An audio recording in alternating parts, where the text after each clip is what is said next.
Hey, everybody. Welcome to Fresh Take from What Fresh Hell Laughing in the Face of Motherhood. This is Amy. Today, I am with my good friend, Meagan Francis. She is the mother of 5 kids, ages teen to young adult. She's been a parenting writer for 25 years and the co-host of the Mom Hour podcast, which has been in constant publication for 10 years and downloaded over 15 million times. Meagan is also the author of a new book we'll be talking about today. It's called The Last Parenting Book You'll Ever Read: How We Let Our Kids Go and Embrace What's Next. Welcome, Meagan. Well, what a great setup you just created for me there, Amy. Hello, hello. Hello. Happy to be here with you. You are a true originator in the parenting podcast space, and we've been doing this together for a long time. We have been, and I know this is not our first time that we've gotten on the mic or on the camera with each other. Yeah. But I haven't been on this show in a while, so this is exciting. This is really fun, and I feel a little long in the tooth as a mom, I gotta say. That's reading up that bio. It was like, oh wow, 25 years. Oh yes, okay. My kids are getting older now. My oldest is 27. So it's been a long ride. I've been in this a long time already. Yes. Yeah. And there's definitely wisdom to impart, but it also feels it's interesting, right? To meet parenting content creators who are 15, 20 years younger, and not because they're babies, just because they're in the parenting zone also. I'm like, oh, it's a new generation. It is. Do you remember the first time you were like at the park and you looked over and you saw a mom maybe like pushing your little kid on the swing or something and thought, oh, I'm not the young mom anymore? No. What happened? It is a weird feeling. I drew a lot of identity from being the youngest one in the cast or in the room or whatever. Right. Yeah. Now it's a new kind of identity. It is. And I will say I bought the other day, for the very first time, I bought wine at the store and they did not card me. And then they pressed the button that's in Michigan. I don't know how this is where you are, but in Michigan, there's like a button that they can say acknowledge over 50. So they don't even look at your ID. They just tell the machine that they are acknowledging by looking at you that you are over 50. And I am not. I am not over 50. I'm sure the guy was just trying to be nice and keep things moving along. I'm definitely over 21, but I was like, come on, man. Oh my God, that's a tall, you don't have to look over 50, right? It's just be like, 35, right? 30, right, forever 35. Acknowledge over 50. And I wanted to be like, could you take that back, please? I'm sorry. That is not the case, but that's okay. I'm 47. I love the age I am. I love the stage my kids are in. I love being older, actually. And I think that it does have a lot of wisdom that comes along with the stage because we can look back at like the whole arc. We see the whole story, or not the whole story, but we see enough of the story to see how it ebbs and flows, the heights and the low lows, and how you come out of both. So yeah, we talk about that all the time on this podcast, that just we feel like if we have one thing to deliver to our listeners, it's that it doesn't get slowly more sad and lonely as it goes, right? No, that right. Your kids leave and then you have a different relationship with them, but it's not bad. It can be really fun and kind of conflict free when you don't see them as often. And exactly. It's kind of nice. You can manage the conflicts really differently. And I think that's something that I've realized is that so much of the work of being the mom of older kids, I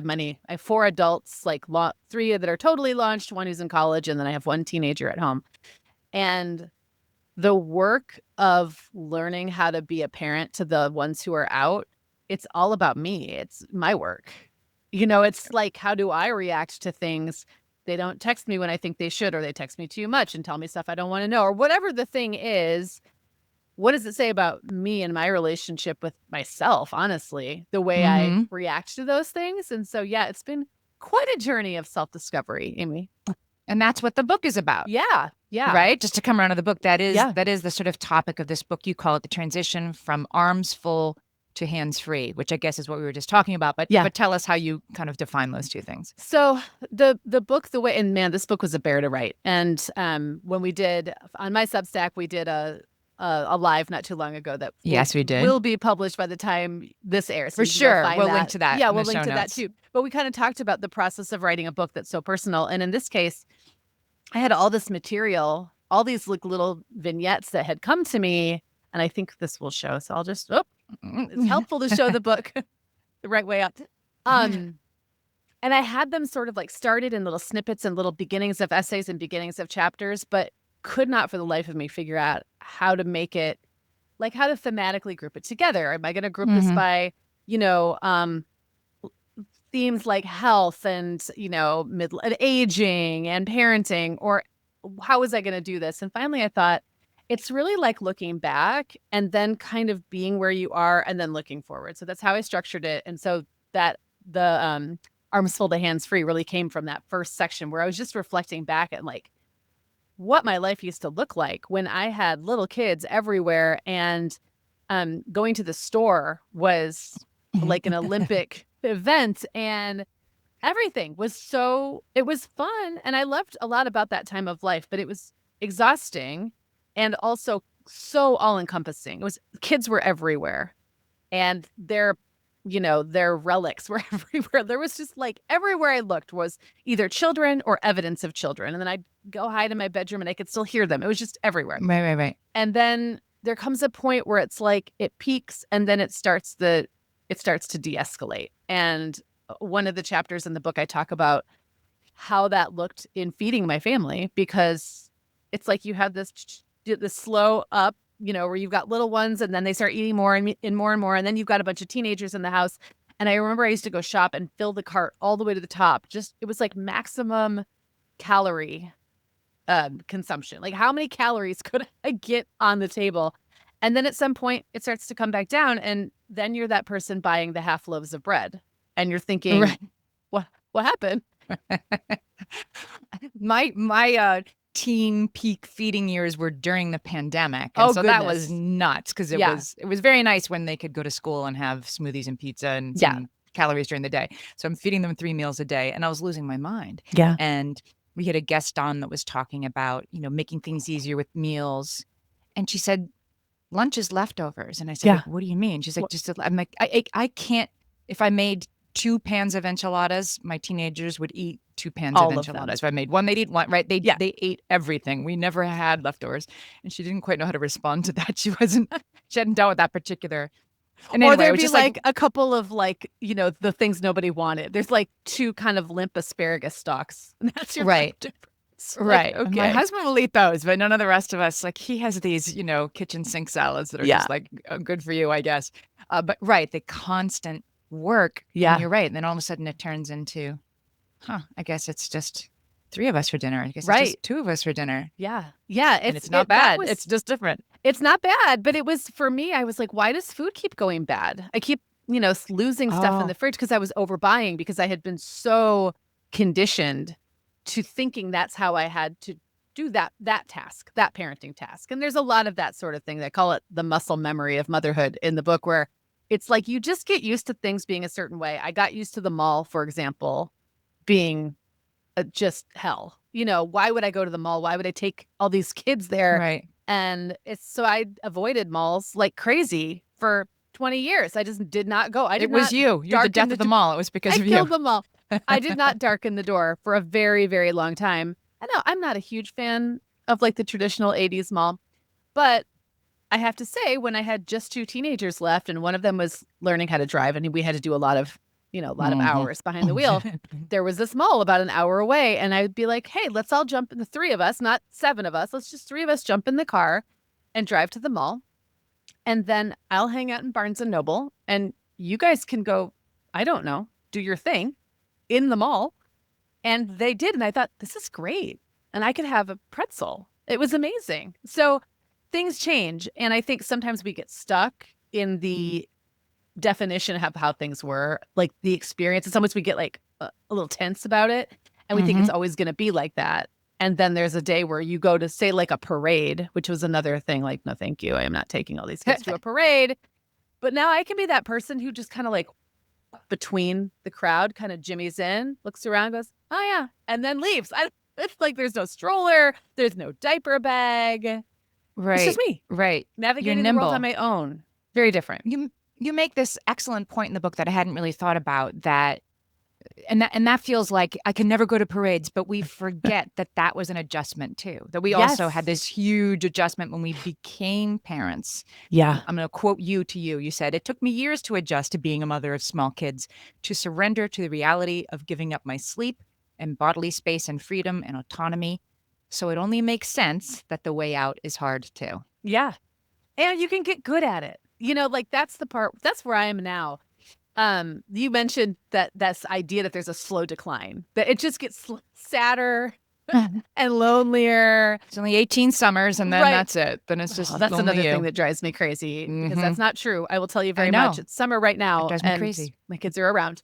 But the we took us a while to get good at being the octopus mom, arms everywhere, grabbing the table before the toddler knocks it off the edge. Like you get those cat-like reflexes, and then that doesn't serve you anymore. So those kind of have to go away. Now, any cat-like reflex I might have probably would be used wrong. I'd probably be injecting myself in my kids' lives sort of reactively in ways they maybe wouldn't appreciate or need or wouldn't serve them. Yes. Familiar. Yeah. Yes. So you have to walk away from that, but it takes time, but you can get better at it. So the way I've been a mom of adults for now 9 years, and my oldest has been an adult for 9 years, and I was no good at it at first, but I'm getting pretty good at it. So it's like you figure out each new stage what's needed of you and how you can meet that moment. And I think it just because you've been a mom of like when your kids were really, really little and then they went to school and you were a school mom, a school kid mom, that's a different skill set. It takes a little while to figure out how to Right. juggle the paperwork and the permission slips and the assignment folders and all that. It takes a while. And then when they become teenagers, and then it's like, okay, now we're dealing with tech and their emotional lives changing. Like that takes a little time to get good at. So this stage takes time too. I am so with you on the I hate that cherish every moment. Uh-huh. It goes so fast. We hate that and we really do push back against Yeah. that. But it is complicated because I'm thinking of somebody in my life I know right now, but so many of us becoming an empty nester, right? The Yeah. youngest kid is about to leave for college and really feeling in advance um, a lot of anxiety about it. Yeah. A lot of who am I when I Hmm. don't put these other people's needs first and constantly attend and, as you say, anticipate the needs and make Yeah. get to the cup before it spills, like that paper towel ad. Like you're Yeah. that's you, right? And who are you with this shift on the horizon? It's coming, and you're gonna have to change into somebody new, and it's Hmm. it's really very stressful. And do you hear that Oh from your yeah. listeners and your audience? Yeah. Yeah. And I never want to like we all come to this uh differently, obviously, right? And I think for myself, actually on the Mom Hour, Sarah and I were just talking about this in an episode where we both think we had maybe a little bit of a delayed reaction to that sadness, like a delayed um like feeling it ourselves because we didn't want to think of ourselves that way. We kind of wanted to be like, no, it's great. They're moving on. They're doing these things. This is great. This is what they're supposed to do. Right. And I there's don't care so at all. I don't care at all. No, this is great. Everything's fine. And I think for me, it really was when my fourth left, things changed like really dramatically when there was just one kid left. And his leaving the house was a little more traditional than a lot of the oldest two boys were kind of in and out, in and out. The middle was, I don't know. He left, but I could see that there was probably a time he was coming back. And also there was always younger kids to kind of Yeah. there was still pretty young who really needed me a lot. But when Owen left, I thought, oh no, this is it. He's leaving and he's going to go to college and like he'll come home for summers and all that. It's not like I'd never see him again, but it felt much more, his path felt very set. And then it was just his sister at home. And that hit me hard. And I thought, oh, I guess maybe I've just been like delaying all this sadness because you can't you cannot cherish every moment. I'm sorry, you can't. Like, it's not possible. So putting that expectation on ourselves doesn't actually help. It doesn't actually help us Mm, hold on to anything. I don't think it helps us remember things better. Um, it just adds a lot of pressure, I think, and a lot of disappointment if you don't do it right. So I'm sort of in this space where it's like, I guess I'll just appreciate it as much as I can while it's happening, knowing that no matter what, there's still going to be loss and change in the future. And that's not always easy to handle. There's nothing I can do, in other words. Like there's nothing I Right. can do to sort of like guard myself or Right. inoculate myself against that. It's going to happen. I wanted to talk a little bit more about lasts, Yeah. like the last time this, because you say, I'm going to quote you, lasts can be sad, scary, confusing. They can be freeing, exciting, and Yeah. wonderful. Often they are both. Uh-huh. Is that an intentional mindset, or is that just something you have found to be true? I mean, I'm just going to go back again to saying I don't know that there's any way to mindset yourself out Yeah. of the hard Yeah. parts. Like I think we put a lot of stock into this idea that we can prepare. If we just prepare ourselves, then we won't feel it. Or if we just prepare ourselves, we won't experience the hard parts the way other people did or do. I've been asked many, many times while talking about this book, someone will say, well, I'm a little ways away from there. I have maybe middle school kids. What can I do to prepare for this? And I'm like, the same things you would do just to be yourself. Like, you're already doing it. Anything you can do to invest back in yourself, keep investing in your relationships with other people besides your kids, but also keep investing in your kids. It's not about pulling back from them. It's not about being Right. like, okay, did my work here, bye-bye, and I'll be over here, learning jujitsu. I mean, that's not really how it works. It's just like, keep showing up for yourself, keep showing up for your people, keep showing up for your kids, and just know it's going to be hard at some point in some way, and that those lasts sometimes do not announce themselves. I have every year at Christmas, I think, is this it?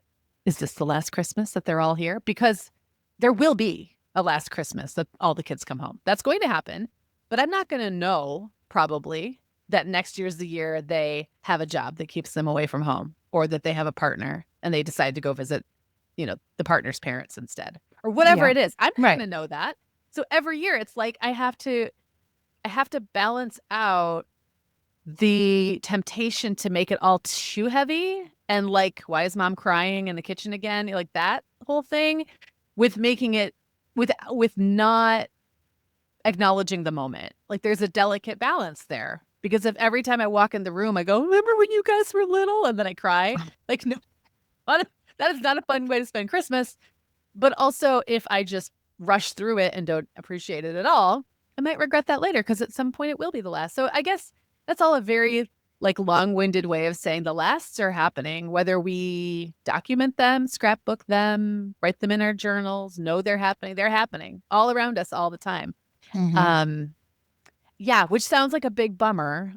But it doesn't have to Yeah, be. Like, I'm just right. thinking, I was just at my oldest kid just graduated from college. Yeah, And I found it a exciting. very moving experience in a Yeah, way that I didn't totally expect. I mean, thinking back on my own college graduation, it just was sort of, yippee, I'll miss my friends, but right. yay, wave to my Yeah, parents. Like, I don't know. I was much more focused on what happened last night, what's happening right. tomorrow. And my spouse and I were both surprised by how moved we were sitting in the stands when they Yeah, announced our kid's name. Wasn't expecting it, and it was sad and wonderful and moving and terrific. And I think you're right that you can't sort of lock down in advance. You just experience it, right? And let it right. be what it is. And it's certainly wonderful that your kid is heading into their future. I think if I was sad at all, I was a little bit sad, like, oh, these are such good years, and I'm sorry that you're leaving it behind. Yeah, yeah. You don't quite get how You don't know not yet. quite the same it's going to be. You don't know Yeah, yet. yeah, Um, but I was also incredibly proud. Anyway, yeah. like the idea that I should have protected myself in advance so I wouldn't have all the emotions I had is Right. is silly looking back at it Or now. like there's something like you couldn't have felt them in advance either. It's not like you could have been, well, like, checklist. Right. Okay, I'm going to feel this beforehand so that, I'm thinking of like, okay, you're an actor and I've done some amateur acting. And there's been times before where I've done shows where I was like, I don't know how I'm going to get through this song without sobbing. This is like a Yeah, really that's a sad thing. problem I have. Yeah. Crying during set And stuff, I've yeah. also, I'm like, the older I get, the harder it is for me to hold Uh-huh. that back. And I did the show Next to Normal, and Yes, there's a song, intentional, uh, a very intense show. yeah, very intense. And I was Diana. And there's a, which is this character who's got a lot going on. And it's in like so Mhm. many songs too. There's like so many songs. There's just from one to the next. But there's a song right toward the end where she's singing with her daughter. And every time I heard it on the soundtrack, I would just bawl. And I thought, there's no way I can't do this.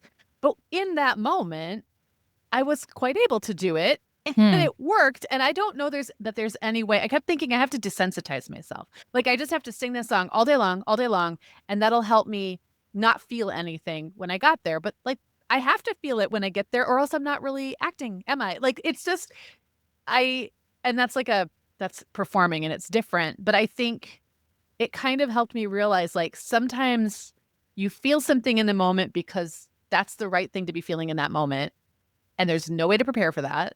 And it might not be what you thought. Like you might have a kid who goes off to college and you're like, see ya, this is great. You might not feel it in that moment. You never know why things will hit you the way they will. I don't Right. know that there's a way. Like for me, when I sent my son Owen off to college, I sprained my ankle really badly the day we moved him into the dorms. So we moved him into the dorms. My husband and I went for a walk. I rolled my ankle, wound up in the ER, missed all of the stuff. I know it was like awful. And the next day, my goodbye was me being in the back of my car with my ankle propped up, watching him. Like he kind of came and gave me this awkward, like, I think he was kind of annoyed with me, honestly. In that way, kids can be annoyed with you Right. Right. for something like I didn't do this to ruin your weekend, but Mhm. he wasn't thinking about me because he's 19 years old. Mhm. Mhm.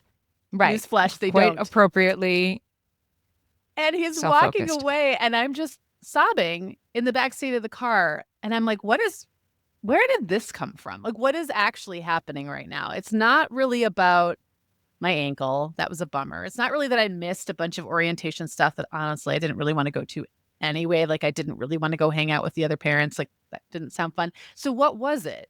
And I think in that moment, it was like, it felt like he was breaking up with me. He's like leaving me behind in this car. And I don't know, like, what could I have done to not have that happen? There's nothing. Right. It was, Right. everything was happening the way it should have been happening. It was very developmentally appropriate for him to be taking this on his own and to be capable. And it was unfortunate because, man, it took a long time to heal from that. But I did. Yikes. It's so, yeah, I don't know. I don't know that there's not a 10-step process to this, which is why No. the book it doesn't make any promises at all. But on the other hand, you do talk about, I mean, leaving behind the whole idea like I'm going to do this work so I'll be less sad. And Yeah, that's not necessary. right. It's not. Yeah. It's fine. You'll be sad and happy. It's okay. You'll feel your feelings, but you can be intentional as you go into Yes. this next stage Yeah. because besides the I'll be sad and lonely, there's also the like who am I when I'm Yeah. not somebody's parent, and that is frightening, but it's also an opportunity. So talk about that part of it. I've noticed a type, a way, let's say, a way of expressing one's anxiety over kids getting older. And I don't know if you've seen this, Amy. I more notice it in local people that I know, maybe just because I also kind of know their kids. It's a little different than if it's someone whose kid I've never seen. Yeah, And it there's is. the person who really becomes the publicist for their kid. And it's like everything they do is about putting this kid on a pedestal, up to and including getting entangled in online fights with people who they like, parents of other people who they think have wronged their kid, all this stuff. I've seen this play out a couple of times. And that's where I start to get a little nervous for these moms because I think, first of all, no kid is perfect. And most are not quite as put upon as moms. We like to think their mama bear comes out. So somebody does something we don't like to our kid and we want to think, well, it's not obviously our kid Right. didn't, behave poorly in this situation. It's the Right. school, it's the friends, it's the It's the whatever. school, the teacher, It's right. the teacher. Yeah. So there is that temptation. And I think we all have that. And I think I've worked really hard to be like, I don't know the whole story. So I'm just going to take a little bit of a broader view and be open to the possibility that actually my kid was not an angel in this situation. Right. I think there are some moms in particular who really struggle with that. And then when it becomes very like outward, like that becomes their identity, their public identity is sort of being this PR person for the kid. It's like, oh, because at some point, first of all, they have to be allowed to make their own mistakes and decisions. They have to be what pressure? Like nobody needs that kind of pressure. A. Yeah. And B, at some point, that's over. Like now they've truly well and moved on. And what have you made friends? Have you involved yourself in activities that are fun for you? Have you done anything that doesn't have like revolve around this public presentation of your child? And not everyone does it. I think that's like the extreme. And then, there's the other extreme of someone who's totally checked out, and most of us fall somewhere in the middle. But when I see that happening, I want to be like, okay, I made a pretty deliberate decision, which is hard to do as a parenting podcaster. You'll know this, to not really have my work revolve around my kids. Now that's hard to do when Mm-hmm. you talk about parenting for a living, We talk right? about the work you're doing, right? Right. But there is a way. There is a way to separate the work you're doing and the concept of parenting from your kids as the starring characters. For sure. Yes. And you've done it well. And like I think that it helps. Not only does it help create some room to breathe for them, but I think it helps us. Like I think it just helps us kind of figure out who we are, independent, and how we feel about motherhood, independent of our actual kids, which might seem a little weird. It's like, No, I understand exactly what you mean. That yeah. you for me, one way that this sort of came to fruition, and I wrote about it and happy to help, is that I really had depended on my kids' soccer sidelines and Yeah. hallways at ballet as where I would see people, where I would Mm-hmm. make friends. It was easy to make friends. You had this Yeah. in common. When soccer season ends, when your kid doesn't take ballet anymore, when your kid leaves that Yeah. school, especially in New York, where you're not going to bump into people at the supermarket. It's Right. a huge and anonymous city unless you're really deliberate about it. I realized that I had over relied on showing up at the places where my kids needed me and Yeah. just, making friends there, but then not really going the extra step to talk about things besides my kids and soccer Yeah. and where's this one going to college? You know what I mean? Yeah. And then Yep. like, oh, I miss that woman. I never see her. Like, okay, well, you should take the risk and let her know that and set something up. And I've started doing those things Yeah. since I realized that shortcoming. But yeah, that's one way I think that you have to sort of put yourself in the center. Make sure your relationships aren't based on your kids' relationships. Yeah. That's Make sure your interests aren't based on driving your kids places only. absolutely, because those people, if you don't, to your point, if you don't take the extra step, they will remain what I call friendlies. They're Friendlies. That's friendlies. well said. They're Yeah. people who know you and they know your kid, or they know what you're open to sharing about your kid, which Mm. often, especially if it's like a situation where there's a lot of peers and like the parents of their peers, are you being really honest if things are hard? Maybe not. Maybe it's not the place for that. So who are you honest with? Like who do you talk to about those things? I think parenting teenagers and young adults can be really lonely. We talk a lot about the loneliness of early motherhood, the isolation of early motherhood. But I'll tell you what, when you're a younger mom and you're out, or, any aged mom, but you're out with a younger kid and your toddler throws a tantrum, you might be a little embarrassed, but everybody in there kind of gets it. Like it's all happening very publicly, and maybe there's a grumpy person, but there's going to be 90% of the people in that store are on your side, and they're going to let you know. They're going to kind of give you that little nod. And they're like, oh, we've been there. Look, that you remember what that was like. I sure do, and I Yeah. am that person now. I am Right, that me too. Like kindly lock eyes ma'am. and be like, you got this, or oh my Yeah. gosh, it is so hard. And you just make those little touch points. Now, flash forward, and you're the mom of a teenager who just shoplifted, or like, said something terrible to a teacher and got expelled, or something like who knows what. It's not the same. Like, there's first of all, that's happening pretty privately often, or if it's public, you certainly are not getting people nodding at you and giving you the like it happens. Like it just doesn't play out that way. So it can be so lonely, and it's sometimes almost too much pressure if all of your social connections are the parents of your kids' peers, Right. because Right. everyone is in that place where they're trying to kind of protect their own kids' image, their own kids, how they present to the world, their own kids' future, their own kids' success, whatever it is. And they might have an opinion about your kid. It's like you almost have to seek out spaces that have nothing to do with that.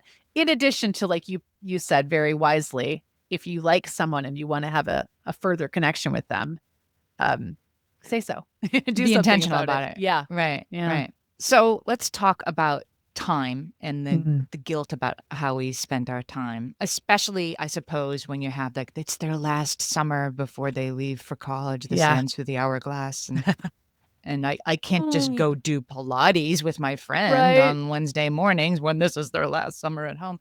Um, have you experienced that? And what do you suggest people do about that feeling? I mean, to some degree, yes. I will say that none of my kids are up before 9 o'clock in the morning unless I go literally flip their mattress. So mornings are a great Right. time to get time Right, to you're right, yourself. get up early, okay. It's a good Okay. strategy, actually. But I think there is a temptation to over assign the importance of every little moment. And Mm, we're plagued with this, right? Because you start hearing that message like, you only get 18 summers, make every moment count. Nobody, like we said, nobody can make every moment count, nor does your 18-year-old really want to hang out with you all summer long, because if it's their last summer before college, they want to be out hanging out with their friends yes, and doing whatever they do on their phones and things right. like that. Right. So it's not necessary for one thing, but I also don't think it's helpful to the relationship. I think as they're getting older, their relationship needs time and space to breathe. And you might also be really annoyed by your 18-year-old. They don't call it soiling the nest for nothing. Yeah.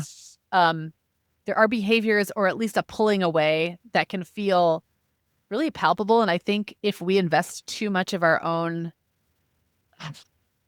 identities and whether our kids want to hang out with us right now or not, I just don't know that we're going to get the result we want. And I don't feel like it's our kids' job to do that for us. I don't feel like it's my 18 or 19 or 22-year-old's job to validate me, to make me feel better about Yeah.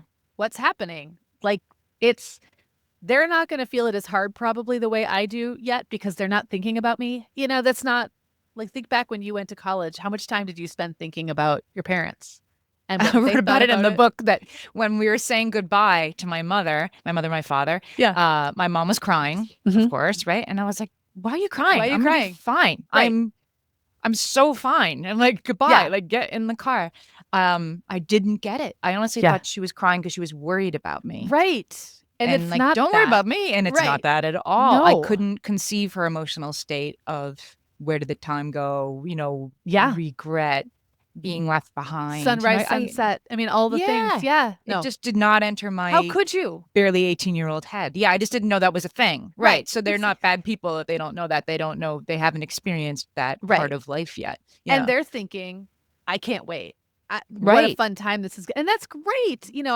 My 21-year-old and I this is really interesting too with having all these older kids is that I'm realizing that the way we stay connected now is very reflective of their personalities. It has nothing to do with our relationships. Like, it's not surprising at all to me that I have a kid who ghosts me when things are hard. And when he texts me, that means things are either great or really bad and he needs money. But like, that's not surprising. That's how our relationship's kind of always been. Whereas I have another who will send me these long walls of text filling me in on every single little thing. And it's not because my relationship with the one who's in constant contact is better.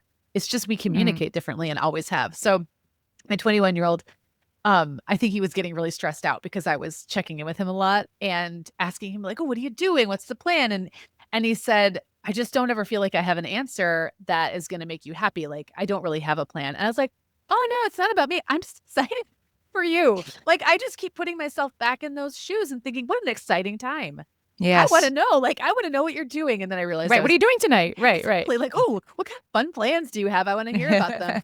And I realized I'm annoying him by doing that. I'm creating stress and pressure, and I didn't mean to because it's not his job to help me feel better about sending him out in the world. It's his job to just live his life To go and figure it out. to figure Right. it out, and it's my job to figure out my life. And so, I guess the way that relates to your question about that last summer before college or the summer between junior and senior year, or the last summer before high school, or whatever last you're facing down, it's just another summer. It's just another day that you're going to live, and you're going to acknowledge it as well as you can. And you're going to live it with as much balance as you can, although sometimes you can't at all. And you're going to either work really hard that day because you have deadlines, or you're not. And you're going to like seize the opportunity and grab your kids and head to the beach. Whatever you're going to do, it's just a day. It's just another day. And your life is just made up of lots of days. No one day having that much more significance than any other day. That might sound terribly like, I don't know, like I'm not giving this the gravity it deserves, but I actually think it's a much healthier way to go through life than to try to put way too much pressure on a 3-month window or a 3-hour window or a special weekend, whatever it is. Right. Yeah. And if you hold things more loosely, it occurs to me just from like a physical point of view. If you're more loose in your body and you're not locked down, that means you can sort of pivot in any direction. You can be more nimble, right? If you're like relaxed and open, instead of deciding you're going to move a certain way and then surprise you have to go another way.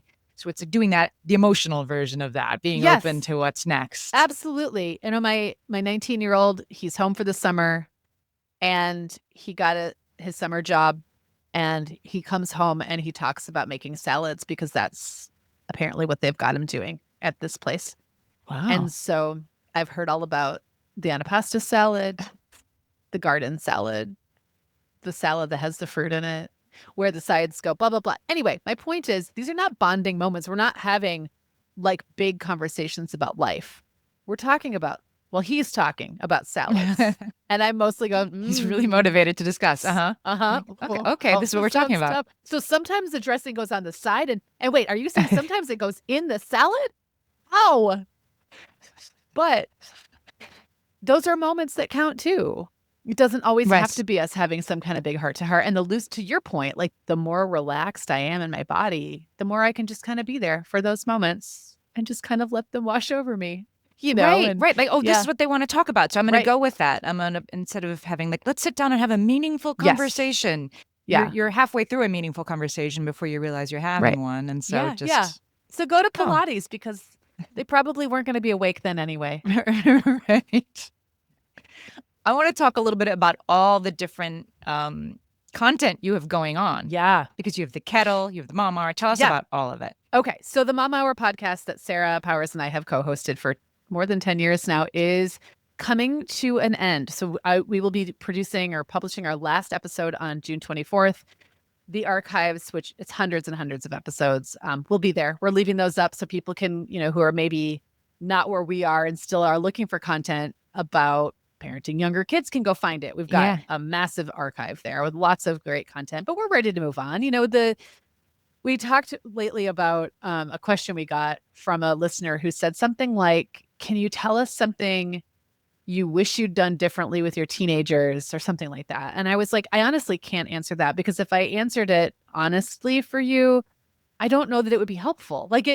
First of all, I'm not going to, but even if I did, I don't know that it would help you because you can't know what parenting teenagers is like until you're in it. And you can't, like we've talked about, you can't prepare for it by like not making mistakes. That's not how this works. So anyways, I think it was kind of around the time we had that conversation that I thought, I don't know what we're bringing to this anymore. It just feels like it's time for us to let that go. And we really want to talk about other things. So we're starting a new podcast called Midlife Lady Leisure Pursuits. That is going to launch on June 17th. So probably the best way to find out about that would just be to follow the Mom Hour like on Instagram. I'm also on Instagram at Meagan Francis, although I'm rather sporadic about the way I post there. And we're really excited about that because that's just going to be us talking about hobbies and leisure pursuits and things we love to do that has nothing to do with parenting and is everything to do with what the stage we're moving into. This is it. The very thing, this is it. Right? Who you are next. Exactly. And then my podcast, The Kettle, that's a solo podcast that I just do a couple of times a month. And I have a Substack that goes along with that. And that's at meaganfrancis.substack.com. So I'm still kind of all over the place, but moving out of the parenting space and into this, like, what is next for me space. Yeah. I love it. Okay, we're going to link to all of those things. And I was just on Meagan's Substack talking about happy to help and writing Yep. about kids and writing about our own lives, and I loved doing that. It was my first Substack It live. was a lot of fun. It was good It pulled the times. most crazy, as you pointed out to me, the absolute most crazy picture of me that's ever been taken as the still in the episode. Was that the one that Substack pulled? Or Yes, and did I didn't know, I didn't choose it, so thumbnail? And I mean, it's hilarious. I look like I'm crying or look like I'm just kind of melting and very sad. And you just are like, ah. I have like young Frankenstein eyes or something. It's It really was, funny. yeah. Yeah. It was a lot of But fun. I love exploring new content and new ways of Yeah. reaching people and new listeners. And there's a whole different sort of audience member on Substack, Yeah, it's a which I really very like. writerly group over there, I feel like. So it's been kind of fun to delve into And that. tell us a little bit about the kettle, and the Teas Made is the name of your other podcast, So right? the Teas Made became the kettle because I had too many Okay, all podcasts right. going. And I also, it was confusing. People, first of all, it turns out people don't say that here. They only say that in England. So the Teas Made is a very British thing, apparently. And people here kept saying the tea is made, or like, what do you mean? Or that, they didn't What does get it it. mean? It means like time to sit and talk? Yeah, like tea's made, sit down, have a cup. Uh-huh, uh-huh. But I'm also really into tea and I have a little tea shop locally, like in person. So I wanted all those things to come together, but not be so literally about tea because then people will be like, oh, so you just talk about tea. So I renamed it to the kettle. So on the kettle, I just talk a lot about food, hobbies, creative life. Not as much mom stuff, which is, by design. And it's now kind of becoming, I like to think of it as just like a cozy peek into my house or into my life, and pour yourself a cup of your favorite warm beverage and you can hear me talk about baking sourdough and playing with my chickens and things like that. And I occasionally have guests on like you. So you were on the Substack live that kind of accompanies the podcast, which is a little bit confusing. All of these platforms I feel like are starting to meld into one. Like, what even Yes. is a podcast anymore? And Right. what is Right. video versus Good live question. broadcasts? Right. And it's all becoming one. So the kettle is sort of the overarching, I guess, brand that it's all living under. I've been talking to Meagan Francis. Her new book is The Last Parenting Book You'll Ever Read: How We Let Our Kids Go and Embrace What's Next. Megan's content, all the places you can find her. We're going to put the links to all of that in the show notes, and of course, where you can buy the book. Megan, thanks for talking to me today. Thanks so much, Amy. This has been so much fun.